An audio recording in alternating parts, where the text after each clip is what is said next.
Mummy ಹಾಂ ದಾಳಂಬ್ರಿ ಎಲ್ಲ ಸುಲ್ದಿನ್ರಿ ಹಾಂ ಪಪ್ಪ ಮಾಡ್ದಂಗೆ ಮಾಡಿಕೊಡ್ರಿ. ಪಪ್ಪ ಮಾಡ್ಕೊಂಡು ತಿಂತಿದ್ರಲ್ಲ ಆ ಟೈಪ ಹಾಂ ನೋಡಿ ಎಷ್ಟು ಈಸಿ ಐತಿ.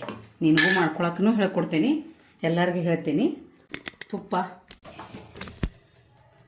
ಸ್ವಲ್ಪ ಖಾರ ಪುಡಿ, ಸ್ವಲ್ಪ ಚಾಟ್ ಮಸಾಲ,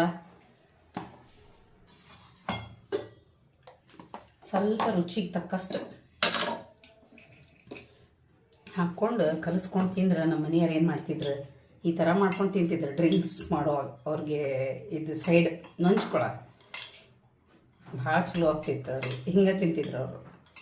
ಅದಕ್ಕೆ ಅವ್ರ ಅಪ್ಪಾಜಿ ನೆನಪಾಗೈತಿ, ಹಾಗಾಗಿ ಅವ್ನು ಕೇಳೋಣ. ಫ್ರೆಂಡ್ಸ್ ಬನ್ನಿರಿ, ನೀವು ಈ ಥರ ಮಾಡ್ಕೊಂಡು ತಿನ್ನಿರಿ,